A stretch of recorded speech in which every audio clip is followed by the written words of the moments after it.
this is an iHeart podcast. Guaranteed human. Brought to you by the reinvented 2012 Camry. It's ready. Are you? Welcome to Stuff You Should Know from HowStuffWorks.com.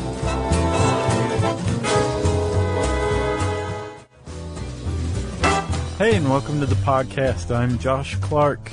This is Charles W. Chuck Bryant, who is seated across from me.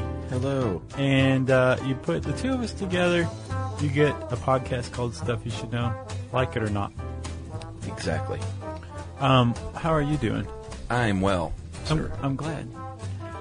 Chuck, we're going to talk today about what I think is a pretty important issue. Mm-hmm. Medical marijuana. Yeah. We've spoken before about the potential health benefits of plenty of other drugs. Ecstasy, sure. LSD, yeah. Psilocybin mushrooms. Yeah. I feel like it's high time. Did you do that on purpose? No. Sadly, no. Interesting. That we did medical marijuana. This article had a couple of those little puns that I thought were... One strain of research. Yeah, that one in particular. Oh, man, I'll bet Silverman thought he was so funny for getting that in there and just, like, freaking the man out. So, where do we start? Do you have an intro? No, I don't have an intro. I feel like this subject itself needs no intro. Sure. It's using pot, marijuana, for medicinal purposes. And apparently there is a pretty extensive body of research showing that it does in fact help, that 730,000 people who have grave diseases and illnesses right. aren't really just faking so they can smoke pot. Right. And that this stuff is helping. There's a lot of diseases that Jacob Silverman lists that this medical marijuana has been shown to help with. Do you know what they are? Can you recite them in alphabetical order? Well, I have two lists. Oh, okay. The list in the article says nausea, especially chemotherapy nausea, loss of appetite, chronic pain, anxiety, arthritis, cancer, AIDS, glaucoma, MS, or multiple sclerosis. Yes. Insomnia, ADHD, epilepsy, inflammation, migraines, Crohn's disease, and if you're terminally ill, to improve your quality of life. Sure. This is a list on the sign outside of the Kush Doctor at Venice Beach, California. Okay. And there's a lot more things on this list. Yeah, I noticed. Do you suffer from, they also include on here sickle cell anemia, psychiatric disorders. Okay. Basically anything. Autoimmune, sleep disorders. And it says, I think, either sleeplessness or too sleepy. Does it say that? Yeah. Well, it lists about 20 more things, and then at the bottom it says, or any chronic or persistent medical symptom. Right. Anything. Pretty Does much. your fingernail hurt right now? So that's what the Kush Doctor will, and that is an actual, I'm not just making that up, at Venice Beach. I saw the picture. It says Kush Doctor, and you can go in there with your little card and get you some pot. So what you just gotten at is the heart of this problem. Like, there is plenty of legitimate, bona fide medical research that shows that marijuana does help ease symptoms. It does a special double whammy on people who are nauseated and don't have any appetite, which is a terrible symptom of several diseases. Sure. Cancer, AIDS. So you have this part of the medical establishment saying, yes, pot helps.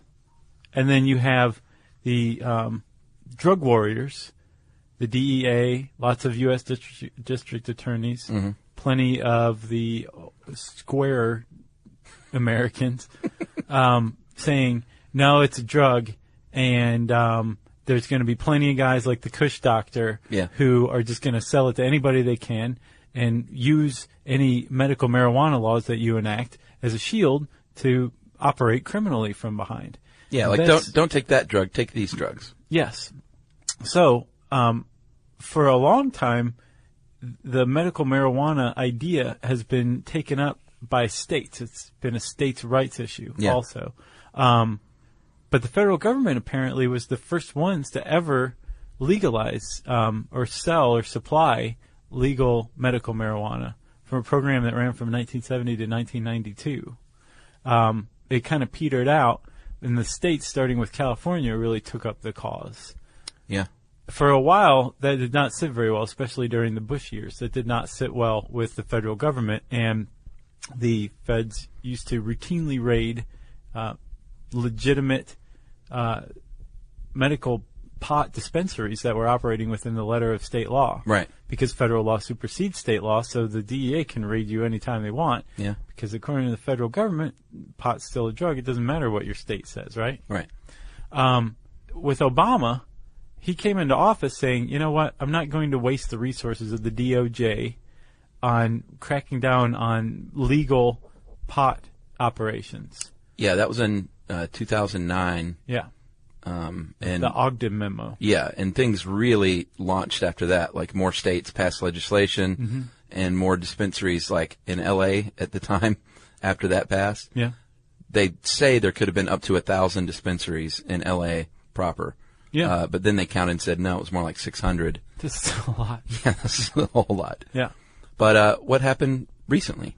Well, the head of the DEA, a woman named Michelle Leonhardt, was Michelle the Lionhearted? She was appointed by Bush, and Obama reappointed her. And shortly after her reappointment, she rewrote the DEA's position on medical marijuana, saying like, no, it's a drug, and we're going to go after it. And her, let's see, Leonhardt, with the help of a district attorney, a U.S. attorney. Yeah. By the last name of Haig. I can't remember her first name. Melissa Haig, maybe? She started basically prosecuting or sending the DEA to medical dispensaries, and everything just totally changed. Like, it just went backwards by years when it looked like it was all about to change. Yeah, and the media, and especially the liberal media, have held Obama's feet to the fire, and they're like, dude, what is up with this reversal? And isn't this probably just election year campaign strategy? Yeah. And they're like, no, it's not a reversal, really. It's sort of the same as it always was, really, but not really. No, and apparently and this is, Chuck and I both read a really good article called Obama's War on Pot in Rolling Stone. It's very thorough. Yeah. But there has basically been a step up in the way that medical marijuana and the people who use it and prescribe it are being treated by the federal government. There's been 100 raids so far, at least 100 raids carried out under Obama's watch. Yeah. So if it keeps up with this pace, then he will be worse than Bush as far as medical marijuana raids. Yeah. And this one guy, Rob Campia, who is executive director of the Marijuana Policy Project, said that Obama's the worst president on medical marijuana. Crazy. It is just totally crazy. Because that's not what he said during the campaign. And I don't know, no, wasn't a U.S. attorney. One of the residents of Colorado that was campaigning hard to keep this going against Obama, even though he voted for him, said he needs to watch it because, quote, medical marijuana is twice as popular as he is. Yeah. So yeah, he says he's already lost that vote. Right. No matter what happens. So we'll see how this shakes down. Yeah, man. All right. So California has been studying this since about 2000 in earnest. They were given about $9 million to do genuine medical research on the effectiveness of marijuana for different, usually pain-causing and nausea-causing diseases. Right. And it's always been hard to do these studies, though, because the federal government, if they're going to give you money, they're going to regulate like where the pot comes from. And this at the time was at UC San Diego. They would only let them get it from one place, one source, and then they would visit them. Federal agents would in the Medical Cannabis Research Center to verify that it was kept in a vault that was bolted to the floor. So they would, they want to come by and make sure they weren't all sitting around smoking joints and playing ping pong, I guess. Which, I mean, I guess if you are kind of hung up on testing with medical marijuana, that's cool. That's your right to drop by and make sure that everything's secure and it's not being abused. Yeah, I'm not knocking that. The federal government started like the head of the Bureau of Alcohol, Tobacco, and Firearms sent a letter to firearms dealers saying it's illegal to sell a firearm to a person addicted to marijuana. So if you are receiving medical cannabis, you just had your Second Amendment rights stripped from you. Right. Banks are worried about getting prosecuted for money laundering by dealing with dispensaries, medical marijuana dispensaries. So now it's starting to go to a cash only, i.e. more dangerous business, more prone to robberies and tax evasion. It's just like definitely going backwards. Huge steps backwards. It's crazy. And by backwards, I should say, if you're pro medical marijuana. Sure. Let's talk about why pot might help. Okay. THC is in, it's a cannabinoid in marijuana, and that's what makes you feel high. And it's also where you find your medicinal properties. They're all locked in there together. Yeah. Because we produce our own cannabinoids in the form of endocannabinoids naturally. Yes, so we have endocannabinoid receptors, right? Cannabinoid? Yeah. Cannabinoid? I like the way you said it. It's kind of pleasing. Phenomena? In our body, and when they receive something, when something is recepted to them, they release things like pain relievers. Yeah. Reduced anxiety. It has a whole lot of effects on us. Yeah. Mood, memory. Sure. Appetite. Well, it has a negative impact on memory, I think. Well, it's just it regulates these responses. Right. Whether or not makes you sleepy or hungry or not. Yeah. With some diseases, this combination of introducing THC to the now I can't say it correctly, endocannabinoid receptor, results in increased appetite, results in lessened muscle spasms if you have multiple sclerosis, right? Or if you're quadriplegic, results in just a greater outlook or sense of well-being if you're dying. All these things that have been studied and documented as actually working. I got one for you. Yeah. They did a study in mice that showed that the cannabinoids may protect against development of certain types of tumors, both benign and cancerous. And not only that, listen to this. Mm-hmm. It appears to kill only the tumor cells and may even protect the healthy cells from cell death. That is some pot. That's pretty rad. That's all I'm saying. So on the other hand, you've got people saying, okay, all right, I'm going to take the medical establishment at face value and say, yes, THC hits your endocannabinoid receptors and alleviates a lot of symptoms of certain diseases. Right. Can we just not come up with something that doesn't get you high? Right. And some drug companies have been like, yes, we can. And they introduced shiny black pills called Marinol, which is synthetic THC. Josh, I have had a Marinol pill. Really? Mm-hmm. Did it alleviate your symptoms? It was a very mild thing, to be honest. Mm-hmm. And this was many years ago when I was living in Los Angeles. But yes, I've had a Marinol pill, and it's. Did you get it from Dr. Cush? No, I didn't. But it is funny how you just pointed out, because I kind of debated off air. I was like, should I say that I've had a Marinol pill? We're like, well, yeah, it's an FDA approved drug.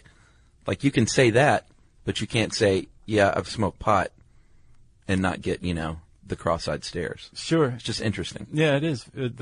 I guess that's at the heart of all this. It's kind of like this drug, this synthetic drug. Yeah. That you can get through a prescription. Right. And go to your pharmacy and they'll give it to you. You can have that, but this drug is that grows in the ground. Right. Yeah.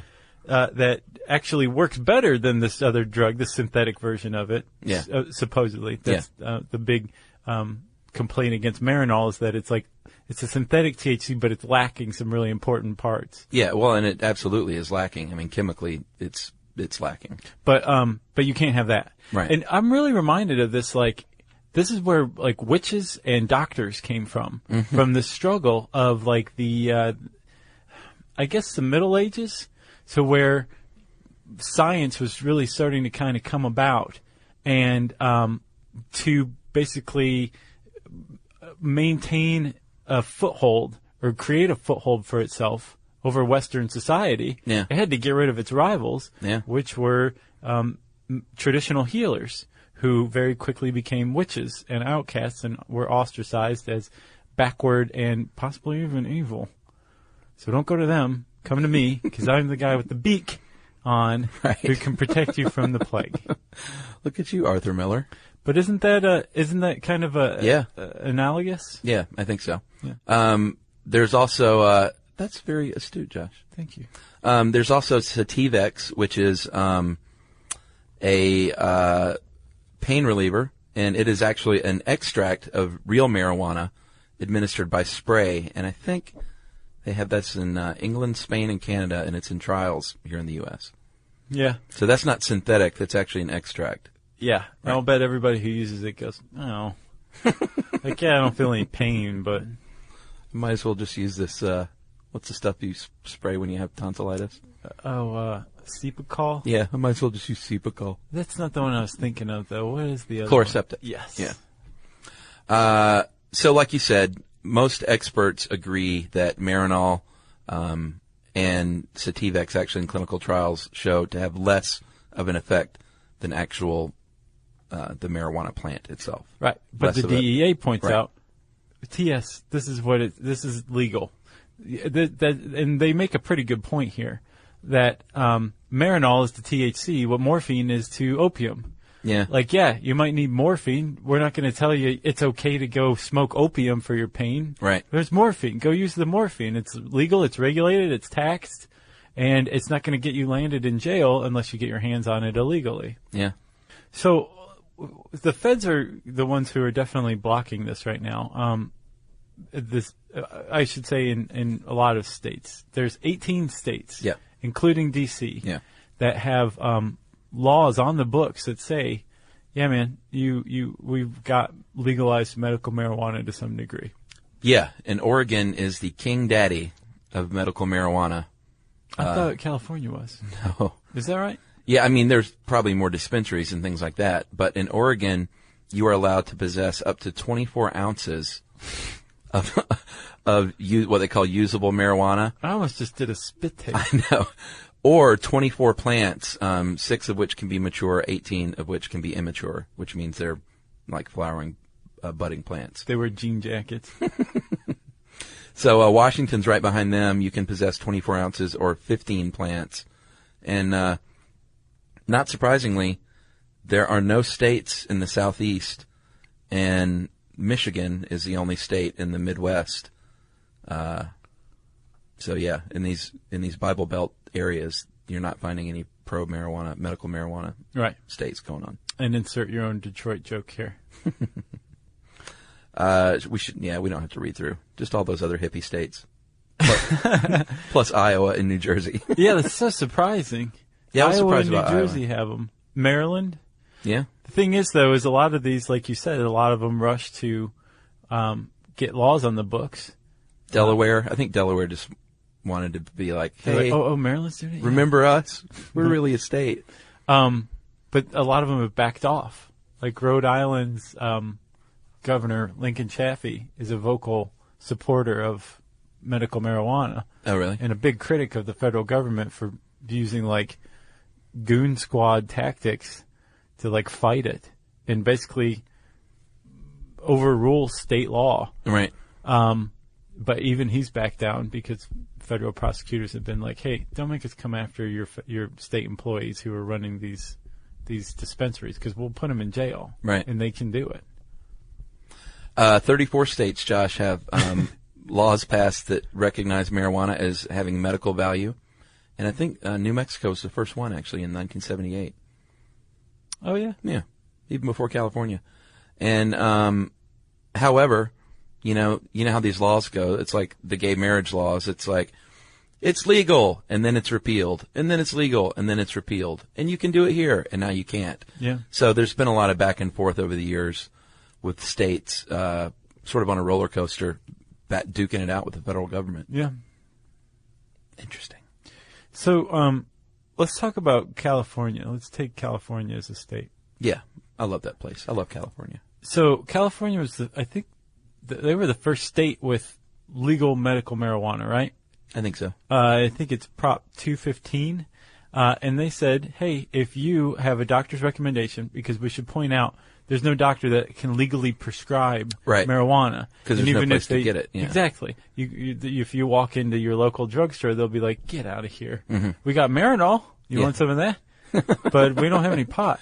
So a doctor can recommend it in a state where you have legal medical marijuana. It can say, I, Dr. Feelgood, I, Dr. Cush, say that Chuck Bryant suffers from glaucoma, and to relieve the interocular eye pressure associated with his condition, I recommend that he use medicinal marijuana. Right.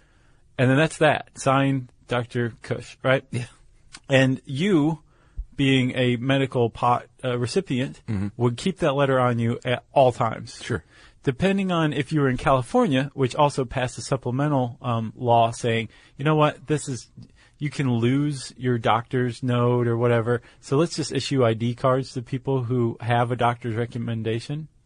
If you have an ID card or a doctor's recommendation, you can grow and you can buy pot. And possess. Yeah, and ostensibly use it. You know what Senate bill that was? Yes, I do. Can you believe it? I could not believe it. In 2003, they passed Senate Bill 420 in California, which stipulated the cards and that you could have 8 ounces of usable marijuana, 6 mature plants or 12 immature plants. Yeah. Senate Bill 420. That's crazy. Is that the 2003 bill? Yeah. Okay. Apparently, even more than that, the state said, and by the way, let's take this down to the county level. You counties, if you feel like you want to expand upon this, go ahead. So some counties have been like, sure, let's what expand county? upon it. Like Humboldt Yeah. is one that definitely expanded the amounts that you can have in the situations in which it's not okay. Boy, I had some Humboldt fog 2 days ago. What? Cheese. It's cheese. But it sounds like marijuana, doesn't it? It does. And now that you mention that, I think I've had that before, too. Where'd Yeah, you Humboldt have it? fog is a really like yummy blue cheese. And we got some at the store down the street. But I laughed at Emily. I was like, it always cracks me up because Humboldt fog sounds like one of those marijuana strains. It definitely does. Yeah, you got me with that one. You're like, you can't say that. Chuck. So California also has what's called a caregiver law. Yeah. A caregiver is somebody who basically takes care of you if you're sick, right? Yeah. In California, a caregiver can also refer to a person who supplies medical marijuana to people who have doctor's recommendations. Right. Right? It's like your grandmother has glaucoma.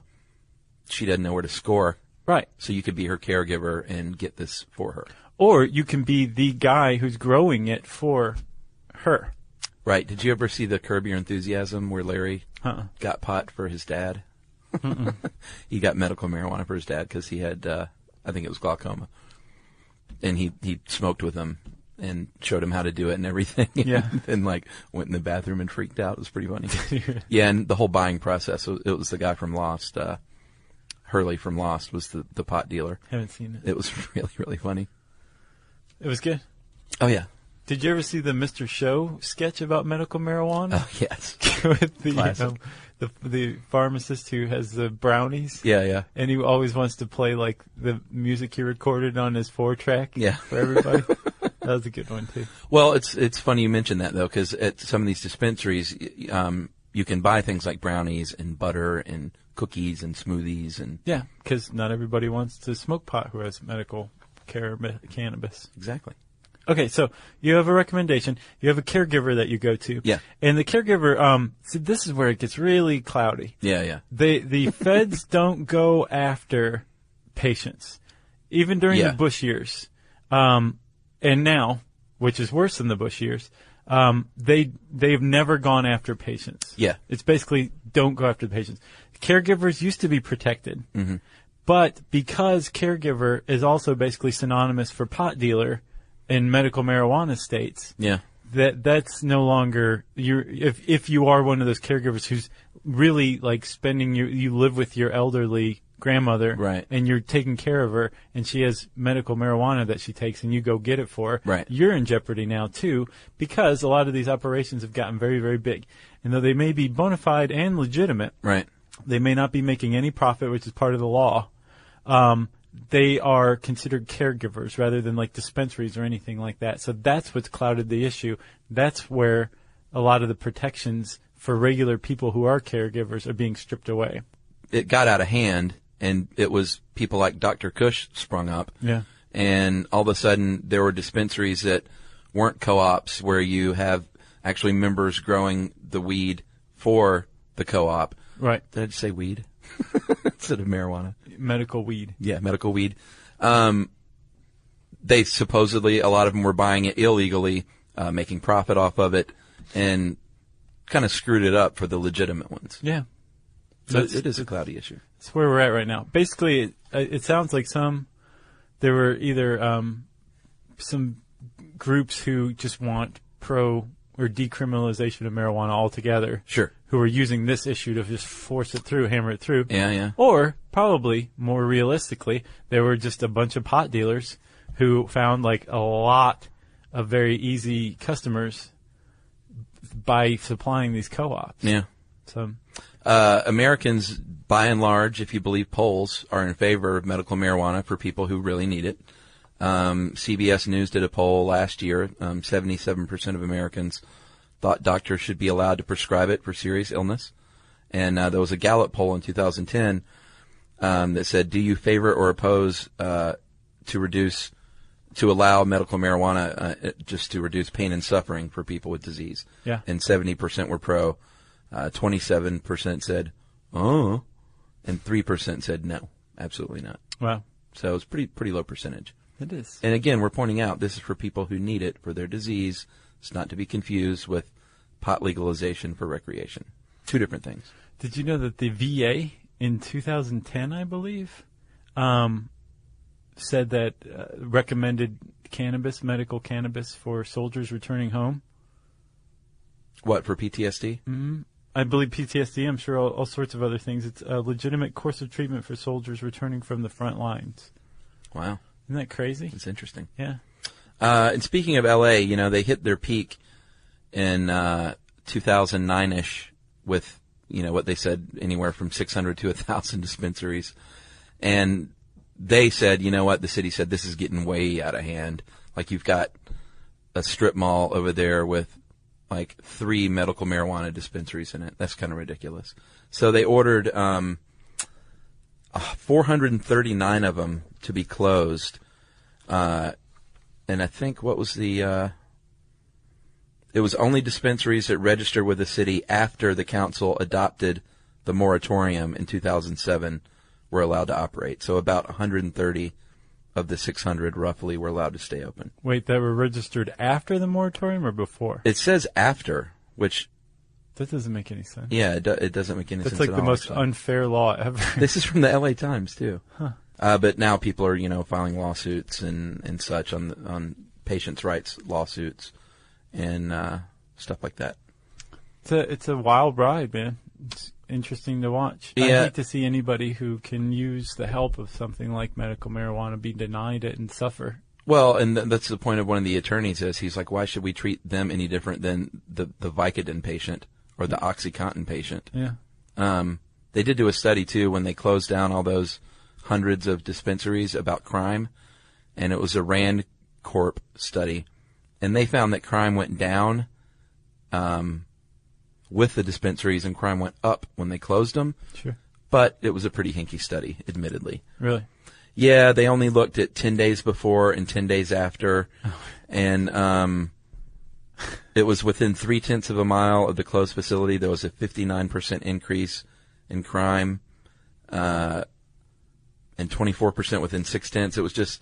It was a pretty hinky study. Basically, even the people that are for it were like, come on, you need to do a better job than this if you're going to study crime. Well, I will tell you this. In that Rolling Stone article, the United Food and Commercial Workers Union estimates that 2,500 jobs have been lost since the federal crackdown starting in the beginning of 2011. Wow. 2,500 jobs in this economy. That's unconscionable. Yeah.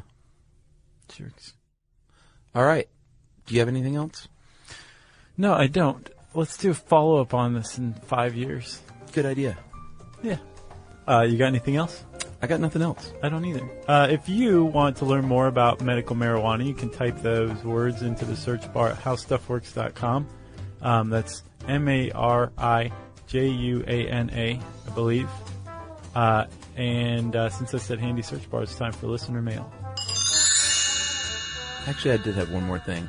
Brownie Mary, you ever heard of her? No. She was a famous medical marijuana activist in San Francisco. This elderly woman who would make brownies for people, and really went to the mat for people in need. Her name was Mary Jane. That was her real name, Mary Jane. Was it really? I can't think of her Why last didn't name. they just call her that? I don't know. Brownie Mary, because she delivered the brownies, I guess. Brownie Mary. Or Brownie Mary Jane. That's much better. She always laughed about her name, supposedly. She was like, hey, I guess I was destined to do this. Yeah. For those of you who don't know, Mary Jane is a street term for marijuana, if it's 1940. Okay, Josh, I'm going to call this, it was just sort of a weird email from a dude in Minneapolis. Hey guys, I was just listening to the Mexican Wrestling podcast, and you called for something to knock your socks off. I thought I'd share this with you. Please take a moment to aim your feet away from anyone's face, unless they want a knocked-off sock up in their grill. You ready for this? Uh-huh. I was an anthropological expedition. I was on one into the heart of the darkest Iowa, researching archaeological and cultural leads regarding a Mayan prince who fell out of favor and may or may not have traveled up the Mississippi in 1270 BC, setting up a kingdom in exile somewhere around the current town of Farmersburg. Ancient texts also hint that he appointed a monkey as his head of agriculture, which was particularly interesting to me because I think monkeys are hilarious. Anyway, I was excavating near Farmersburg, their single stop sign, when I was suddenly surrounded by a street gang. They all had switchblades, so you knew they meant business. Their leader threatened me by saying, I only need to touch you once, like touching the wings of a butterfly, then you're dead. To which I replied, actually, that's a myth. You can touch their wings without killing them as long as you don't break the veins. Clearly a reference to our show on iridescence, right? Mm-hmm. Or no, was that part of iridescence? Yeah. Okay. In this manner, I opened up a dialogue and we discussed briefly butterfly anatomy, the difference between cumulus and cirrus clouds, and the way the sun works. They were so impressed by my knowledge, they not only let me live, but they gave me a gift certificate to Applebee's and made me an honorary member of their gang, the Lords of Lepidoptery. Which is the study of butterflies. Anyway, I just wanted to thank you and share first-hand knowledge is truly power. Yours in nerditude, Matt from Minneapolis. Did you verify that? I don't think it's true at all, but I think it's hysterical, and Matt took great time in crafting a very clever email. Oh, okay. So, yeah, of course not. A monkey head of agriculture? I don't know, man. Maybe that part's true. The Mayans were awfully rich. That's true. And they were, I guess, in Iowa. Yes.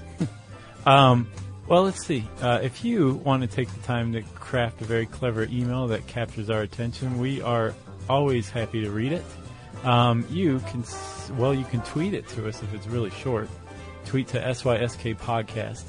Hit us up on Facebook at facebook.com/stuffyoushouldknow, and you can send us an email to stuffpodcast@discovery.com.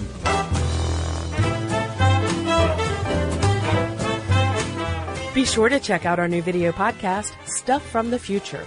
Join How Stuff Works staff as we explore the most promising and perplexing possibilities of tomorrow. Brought to you by the reinvented 2012 Camry. It's ready. Are you? This is an iHeart podcast. Guaranteed human.